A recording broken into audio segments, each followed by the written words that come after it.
I had a patient just 2 weeks ago, didn't have any insurance, had a really tiny chip on his front tooth, came in for that exam and, said it's going to cost X number of dollars to fix this. So that little bit of what do I lose on that appointment? $100 on PPO fees, right? It turned into an Invisalign case and like 4 other fillings. So, for taking a $100 hit or whatever it was, I just came back with $2,000, a bunch of treatment. You got a lot of people out there that's marketing doesn't work, but you're not, what are you doing? Are you answering the phones? Are you tracking that stuff? Like, do you know what it is? Do you know what your ROI is? Welcome back to another episode. I'm your host, Gary Bird. I'm the owner of SMC National, where we help offices just like yours level the playing field against the big guys out there so you can grow the way that you want. And today I have a special guest, one of our clients, Dr. Wimmer, who's going to be going over how he doubled his new patients from 50 to over 100 with 900% ROI. And he did all of this in 10 ops with himself and 2 associates. This was an amazing episode, and he breaks down a ton of different things that he's doing to be able to maintain that kind of growth. And he has the next step of his journey at the end. Stay tuned. All right, we are live, and I got Dr. Matt here, and we were just sitting here talking about his growth journey. And last month, you doubled your new patients. Now, every dentist that I've ever met says, yes, I want to double my new patients, but very few realize what goes into it, especially at the scale that you did it. So you didn't go from 10 to 20. That's a pretty easy jump. You went from 50 last year to 101 this year. And it's you and 2 other associates. So I'd love to hear kind of your journey with that and how that felt. Sorry for interrupting the show, but I got something special for you. So we only got 27 more seats at our in-person event. We're going to be helping you grow in 2026. We're going to be putting together a growth map for you, helping you with attracting the right kind of team members, attracting the right kind of patients, and getting your systems in place for next year so you can actually grow. Now, this event is normally $499, but I have a discount code down below for $199. Make sure you sign up right away. There's only a few seats left. We look forward to seeing you soon. Now back to the show. Yeah, sure. So a big, that's some crazy numbers and a big jump to do. One of the big things that we did to accommodate that, we got this 10-op practice. And, one of my goals for the year is to try to maximize what we're doing in this space, enter SMC. One of the things we did was expand hours to maximize capacity. So we went from Monday, 8 to 5, Tuesday, 7 to 4, Wednesday, 8 to 5, Thursday, 8 to 5, I think it was, and not open on Fridays.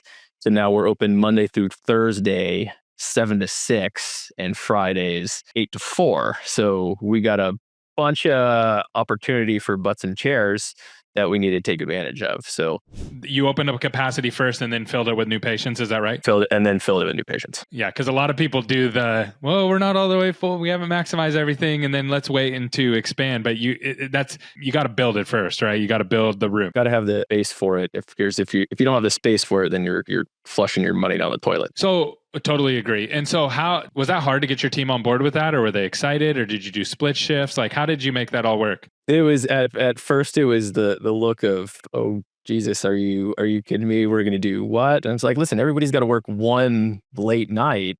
You already do that. It's not any different. Like, we tried to go 7 to 7, and you'd think I was trying to kidnap their children, but it ended up we compromised, and I bent a little because I love my people dearly. And like, you know what, 1 hour ain't going to make that much difference, so we'll do that. But it was funny because we decided that in June, middle of June, that we were going to make that happen. I work with Eric over at Tower, and we're like, hey, what can we do? We're coming out with our plan for the year, and it's like, well, I'd really like to expand hours and be like 7 to 7. He's like, well, what's stopping you from doing it? I'm like, I don't know. I was like, well, let's do it. So we decided June 13th at that meeting that we were going to make it happen. He goes, well, give me a date that you're going to get it done by, or it's not going to get done. So, all right. So I'm looking at, yeah, me too. Pull open my calendar. I'm like, okay, let's go October 7th. And he kind of looks at me like, you what? And we got it done. So we did it. I don't know how we did it, but we did it. It was a lot of work. And, he always says, if you're on fire looking to make something happen, you're going to get it done and it's going to happen. And we pull it off and made it work. So that's led to serious production that you've been able to capture, right? So it's not just like, well, we're expanding all these hours and we're paying a bunch of people, because I know that's how dentists think, right? And there's that part of it too. So walk me through that. Do you do like more same day treatment now? Or are you doing like how are you filling that time? Is it just new patients, or what's going on there? A lot of new patients. We market a bunch of Invisalign too, so we've had a big boom with that in the first quarter of the year. I was listening to your podcast the other day talking about the loss leader thing and harping on how dentists are like, well, I'm not going to do this. I don't want to do that. That devalues my treatment, whatever. But a lot of patients have come in for that $100 cleaning visit or whatever it is, or the $50 emergency exam, and it's turned into multiple other hundreds of thousands of dollars in treatment that's coming to our office. Like I had a patient just 2 weeks ago, didn't have any insurance, had a really tiny chip on his front tooth, came in for that exam, and say it's going to cost X number of dollars to fix this. So that little bit of what I lose on that appointment, $100 on PPO fees, right, turned into an Invisalign case and like 4 other fillings. So I mean, for taking a $100 hit or whatever it was, I just came back with $2,000, a bunch of treatment. Yeah, and what a lot of dentists, I should say, don't understand about this is like, yes, I agree that you shouldn't be out there like, here's a coupon for everything that I do in my practice, right? It's normally this much, we're giving it to you for this much. That's bad. It'll attract the wrong kind of people. But what they don't often realize in the podcast you were listening to is that when a dentist when these big successful businesses, they all have loss leaders, they all have products that they lose money on, and it's called strategic pricing. They say, we're going to lose money on this particular item, and then that's going to bring people in, and then they're going to buy everything else, and we're priced really high. So a lot of times dentists hear me talk about this and they're like, it's a race to the bottom. I'm like, no, exact opposite. I actually want you to charge a lot. Like I want you to be the most expensive for like 99% of your stuff. But the stuff that there's price transparency around, meaning that I can go on Google and go find out how much it costs, you need to be competitive, especially for GP, on like cleanings or examine x-rays or consultations. And when you do that and you target high income areas, or at least middle class areas, people will come in and they're going to buy treatment, and it really does work. But that is the last great frontier of dentistry, is like there's still a lot of people with just. It's always kind of funny to me because people are like, well, I'm going to charge this much money, it's going to attract these people with all this money. No, it's not. Those people are looking for the cheapest stuff possible. That's how they got that. That's how they got where they are to begin with. Well, and a lot of the big companies, the luxury brands, or even like Costco, most dentists probably shop at Costco, pay a membership fee, and they all go there and they all get the rotisserie chicken. Well, Costco loses money on every rotisserie chicken that they sell. And that's why they put them in the back of the store. Yep. And that's why they put them all the way. So you got to go all the way in, and you can't leave Costco without spending $500, right? And so they move product, and it just works for their business model. So you got to figure out how to make it work for your business model. And you've obviously done that. I would love to talk about treatment coordinating, because your ROI, I was looking back a couple months and it's climbing. It's like 900% right now. For year to date, yeah.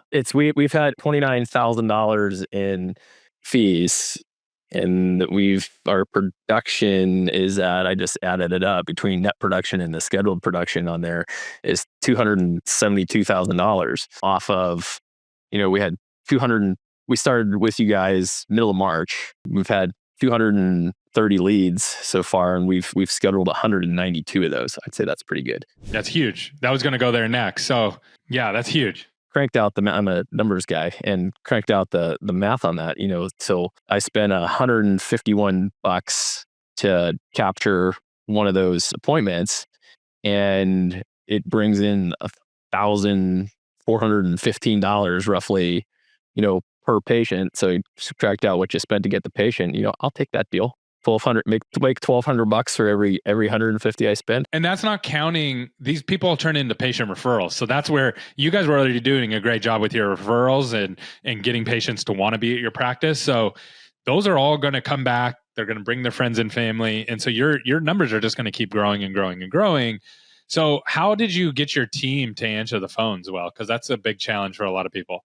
Crack the whip. No, And that one thing that we did, so when we started the journey to the extended hours, the first thing we did was expand phone answering to those hours before we got the clinical hours expanded. Some people didn't like that very much, but it's just how it is. And the rule of the office is that you answer the phone. I think we answer on average a week. We answered like 96% of the phones that come in that rings during business hours. I'm pretty happy with that. That's huge. Like that's half the battle is just picking up the phone.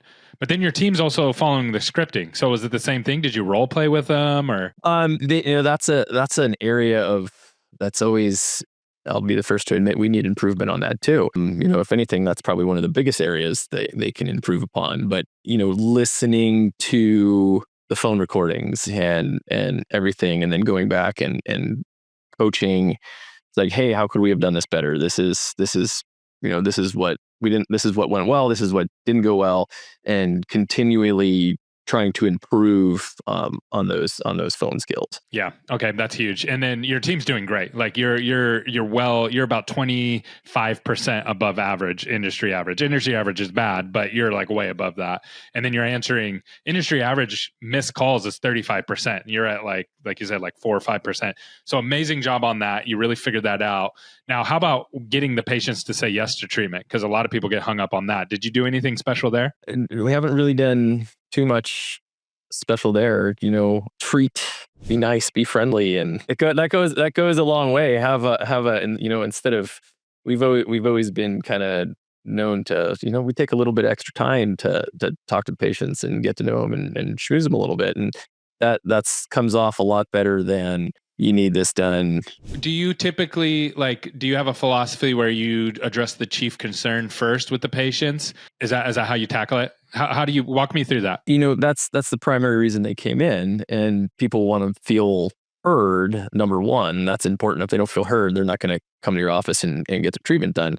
So, if someone comes in, with a train wreck of a mouth, but their big concern is, this one's bugging me, you should take care of that first and worry about the rest later. It'll get done. If you try to say, okay, we're going to do all this stuff first and then take care of that, but like, well, I'm in pain or this is my front tooth and it's ugly and it's bothering me the way I look, and do that first, they're going to turn around and go somewhere else. Yep, 100%. And then you guys have almost 1,000 Google reviews. So walk me through how you did that, because that's a big deal, and that makes everything else easier. So that is a big deal with Swell's review management stuff. Oh gosh, probably 3 years ago. That's been great.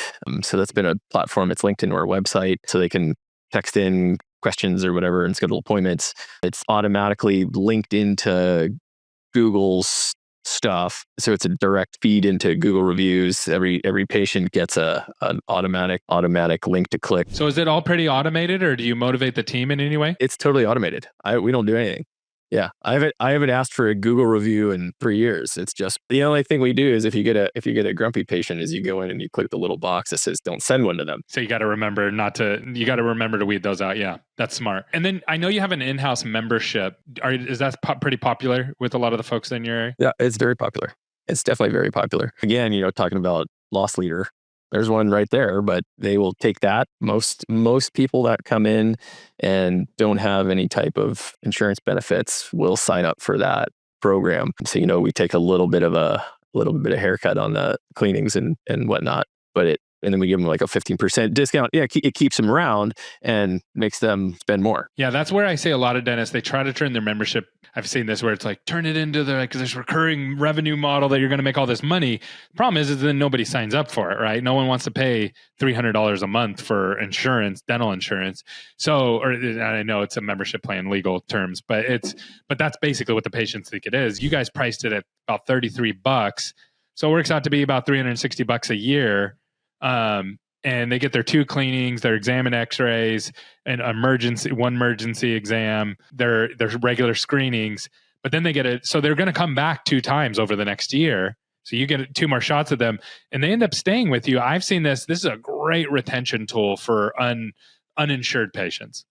Good stuff. Anything else that we didn't cover that you're like, man, people really they underestimate this about growing? The biggest thing is answering the phones and getting people in the door. If you don't do that, you got a lot of people out there that's marketing doesn't work, marketing doesn't work, but you're not. What are you doing? Are you answering the phones? Are you tracking that stuff? Like, do you know what it is? Do you know what your ROI is? Do you know what your cost per acquisition is, and all that good stuff? And if you don't keep track of that, you have no way of knowing. Yeah, and people are like, "Oh yeah, I'll market," but if you want to grow, you got to fork some money into this. I mean, you can. I want to grow. Say you want to grow $200,000 in the next year, which is a puny number. You can figure out I need to spend X amount of dollars because each new patient is going to bring in roughly this much, and it's going to cost me this much. So if I spend X dollars, that's going to give me roughly X number of patients and increase my revenue by roughly around this much. Yeah, it's a math problem, and then you have to figure out what levers to pull. So wonderful job. Do you have any next goals or things that you're building towards? Like big, I know you can be scary to say because your team might see it and get upset, but they know everything that's going on mostly. We're trying to get this place maxed out and find go on the hunt for location number 2 and do it all again. Fun. All right. Well, we're along for it. Thank you for the opportunity to just go through your journey with you, sharing your information. I know you, just so the audience knows, Dr. Matt doesn't get anything out of joining today. He just came out the goodness of his heart to share, hey, this is what I'm doing. If it helps other people to learn and grow, I want to share it. So thank you so much for being transparent, sharing the good, the bad, and the tricks. And thanks for coming on today. Yeah. And shout out to you and your team. You guys have been absolutely phenomenal to work with so far. Like, hugely responsive. Like, I called the main line to reschedule this 30 minutes later, and Leslie texted me. She's like, I just saw you called the main line. Is there something I can help you with? I was like, actually, yes. You need to get a hold of Gary. We love working with you, and I was sharing a stat with the team recently, and it was like almost every client that ends up leaving and not working with us, because there's some that aren't happy with us. They don't partner with us. And every single doctor that partners with us, we always end up figuring it out and helping them grow. So I appreciate it. Truly is a partnership, and we can't do anything without you being awesome and doing a good job with your patients and your team. So thank you for being awesome, and love Leslie and love working with you guys as well. Great. Thank you, Gary. Thank you, my friend. Bye-bye.